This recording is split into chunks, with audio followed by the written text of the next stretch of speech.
Hello everybody, this is Toys R Us, and for this special figure showcase and review we're going to be looking at the 1986 Autobot cassette. This is Ramhorn. We're only going to be focusing on him in this video. I will do a separate one for Eject. So with this video we're going to have a detailed look at him with both of his modes. We're also going to have a look at the accessories that came with him. As I'm lucky enough to have him in two different types of packaging, and quite frankly really luckily with both different variants of the weapons, we can have a quick look at them as well.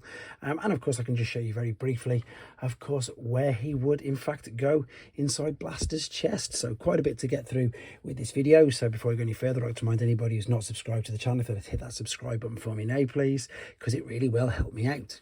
So this little guy is absolutely brilliant. I think all of the cassettes are brilliant. I think it's just such a shame that obviously we're never going to really get many more of these, because of course the idea of a cassette is completely defunct and just not relevant at all anymore. So again, it is a cassette, but it's also a rhinoceros, and even though it's a rhinoceros, you've got a bit of articulation there at the neck. There's articulation at the top part of the leg, the knee, and indeed the feet. So quite a lot going on both of these sets. Well, all four legs obviously, and the tail as well does move up and down. The transformation process is super simple.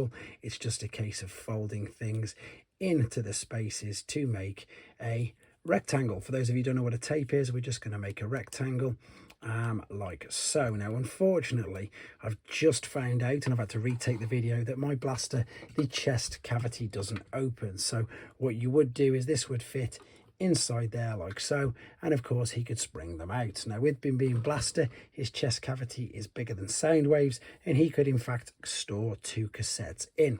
What a great gimmick, and it's just something that worked really well. Now I was really pleased to get hold of this guy. I had to wait a few years, and the reason for this is when they were first released in 1986 in the UK, we didn't get any. We didn't get the Autobot cassettes until a few years later on, when we got the Chinese reissues, which I'm going to show you right now. So of course the Chinese reissues, they are official Takara, they are official Hasbro rather, but again there's a little way I'm going to show you to detect how to detect them, to be fair, because if they are missing this particular sticker, which they should have on. Now again, these are official, but what problems that you get with these is unscrupulous sellers try and sell them as originals, and of course they aren't originals because they were released a good 4 or 5 maybe years later. This particular one, funnily enough, has the silver variants for the accessories inside, and I'm lucky enough to say that this one is mint on seal card, but unfortunately the card is very damaged. If we have a quick look at Ramhorn's text back there, for anybody who wants to read it, they can pause and read it now. But what you need to be aware of is, again, if you haven't got this sticker on there, this is the copyright that you're looking for. See how short it is there? As I said, just to reassure you, they're not the KOs, they're just the later reissues. Still from the 90s, so not super new.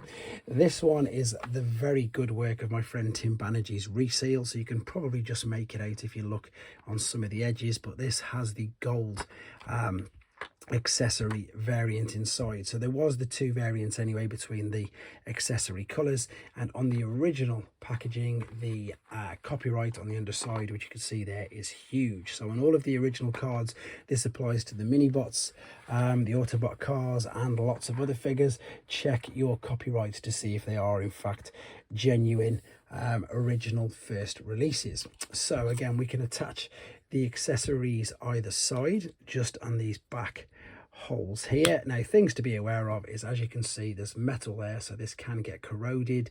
The joints can seize up inside the little, I think they're pretty much hinges, aren't they? I mean, please correct me if I'm wrong, but I think they're little, I don't know, maybe not hinges, just little joints. Again, they can seize up quite badly, and with the chrome accessories, they can, of course, the chrome can come off. It just, as I say, comes off, goes a nice dull color. Now this little guy has hardly had any reissues through the Generations toy line. We do have the Titan Master from Titan's Return. I've got too many things on, it's not focusing, which is this, which to be honest I wasn't a big fan of these at all. And he also had, in the Japanese e-hobby, he had a shattered glass version of himself as well. So overall, not many others. So we are waiting a decent update. I believe, funny enough, we're going to get a retro reissue, but that will of course be the same mold rather than a new one like this. But as I say, there's not really much more to say about him, apart from the fact, as I say, that massively underutilized and not reissued down the generations toy lines very much at all. But there you go, guys, that is 1986 Autobot cassette Ramhorn. Hope you enjoyed looking at him, hope it brought back some nice memories, and indeed smash the like button and let me know what you think in the comments. Thanks for watching, guys. Take care.